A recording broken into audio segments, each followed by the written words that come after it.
As a child, I remember that I used to love the smell of the first rain, the smell of earth, and it used to make me dance. I used to love dancing in the rain.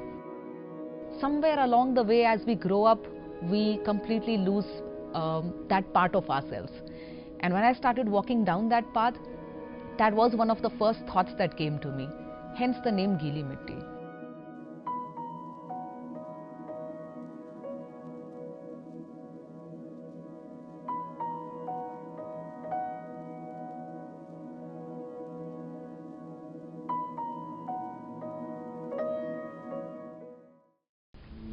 So I was in the corporate world, and that part of my life ran for about 10 years.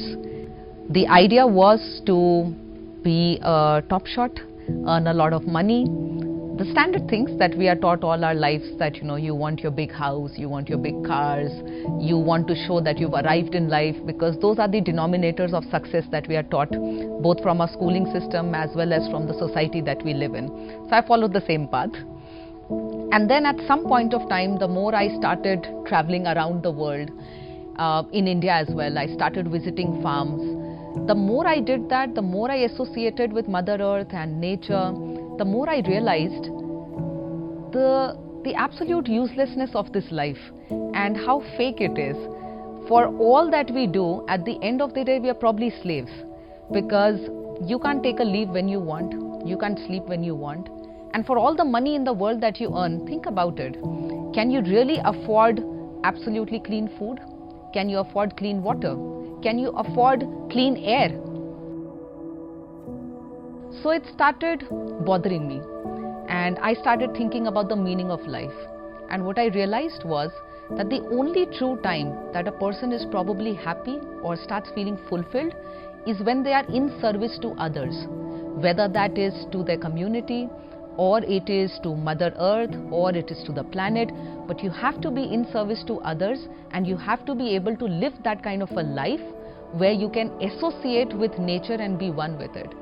So I quit my job finally.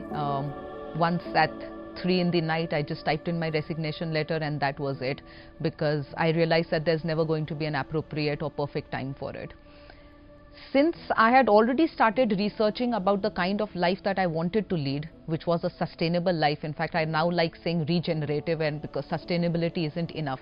And in my researches, I read about cob homes, I read about earthbag homes, I read about bamboo, I read about wattle and daub, about adobe, about earth ships, about straw bale. It's endless and it's confusing. What is right for me? All of them look beautiful. Different people have used different technologies. So the thought came that while I'm already on this path for myself, why not create a space where anybody and everybody who starts thinking about walking down this journey, that no matter where they live, they want to lead a more sustainable lifestyle. Where do they go? How do they get the information for it? How do they even know what's right for their particular situation? Is how the idea behind Gili Mitti came forward.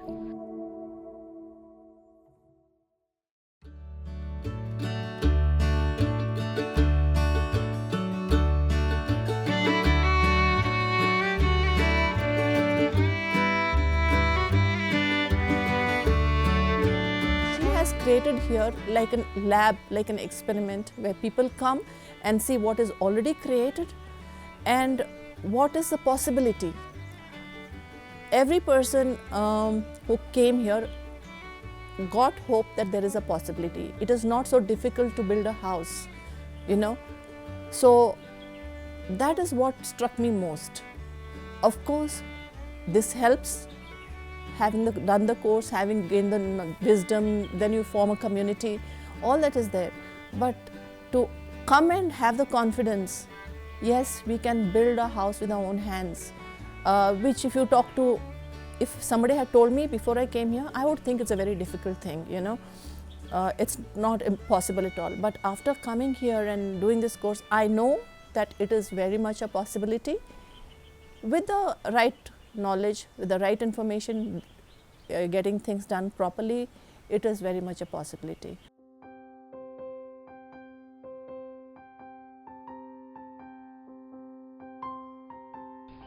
When I was looking for a place, I was being shown these nice pieces of land near main roads where cars could come, where there were enough tourists around, and I wasn't liking any of those. And it was difficult for me to explain exactly what I wanted, because the brokers can't understand why would somebody coming from the city be looking for a piece of land like this. But since by serendipity, I discovered this village in the back of Beyond, with no main roads to even come over here.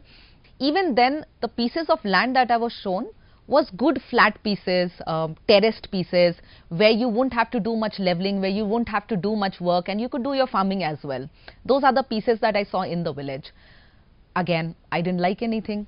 So finally, I still remember one day when I was supposed to go back to Delhi because I hadn't found anything. And this broker of mine, was with another friend of his. And the friend said, "Oh, why don't you show her that piece of land?" And then they brought me over here. And this was right at the edge of the Pagdandi. And I'm not even talking roads, I'm talking even the village pathways. Even that wasn't on this land. It was full of rocks.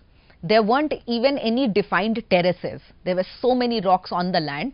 And that's why it had just been lying fallow for a very long time. Nobody was using this piece of land. But I loved it. And I loved the fact that there was a stream flowing right through the land. It was bordering the jungle. And I felt the energies to be right. And I said, this is it. It didn't take me even 2 minutes to finalize the land. I said, this is it, and this is what I want to take.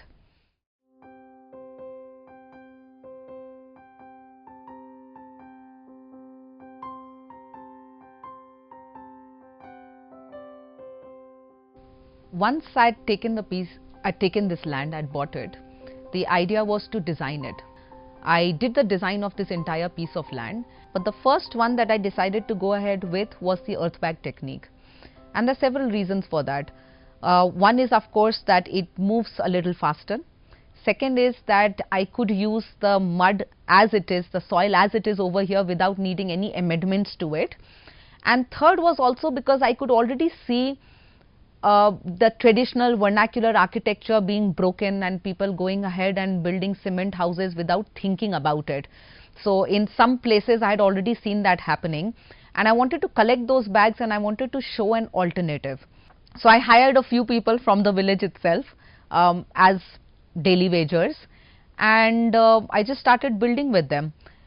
Within a few days itself, we converted this into a workshop, for which about 10 people joined me from all over the country, and that later grew on to 15 people and even more. And then in 1 month, which I still remember, this was in October 2016, in 1 month we built this entire cottage. All the walls were done, the foundation was done, the plinth was done, the roof work had already started, the base coat of the plastering was done. All of that work we were able to do within the workshop itself.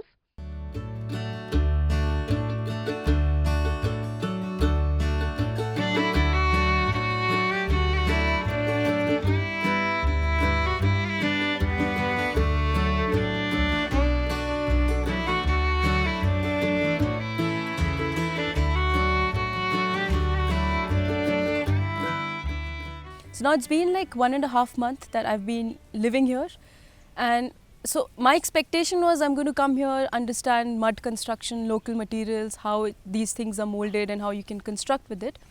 But it's not just been that, like, you know, it's been more about the very essence of minimal living that I am in this journey of, you know, practicing minimal living.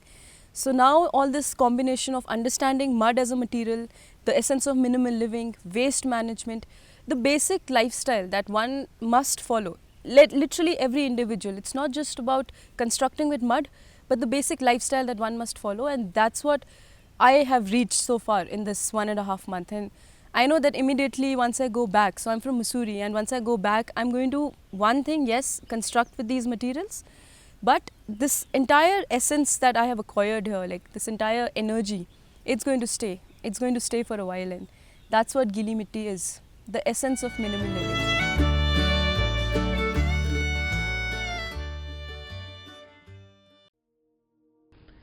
Now think about it. Mankind has been building for almost 9,000 years maybe, or more, definitely not less.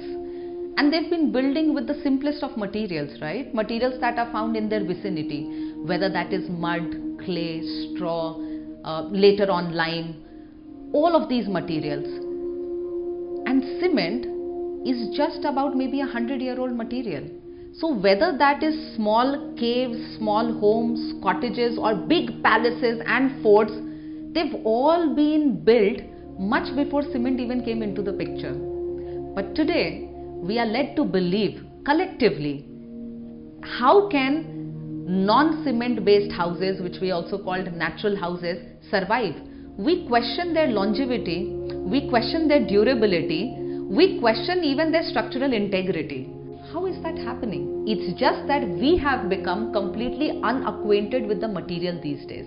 So the moment you come back to it, like let's say if you come to a place like Giri Mitti and you start working with these materials and you even see the structures that we've built, automatically your confidence in the material will come back, because you will touch it, you will feel it, we will work with it, and you will build with it.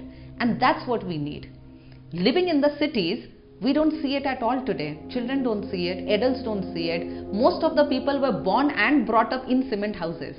So when you haven't seen a material at all, it is of course normal to doubt it and think that, this is all that I've ever seen, so this is all that I ever know. But don't mistake not knowing something with it being a fact. That's what we are here to change.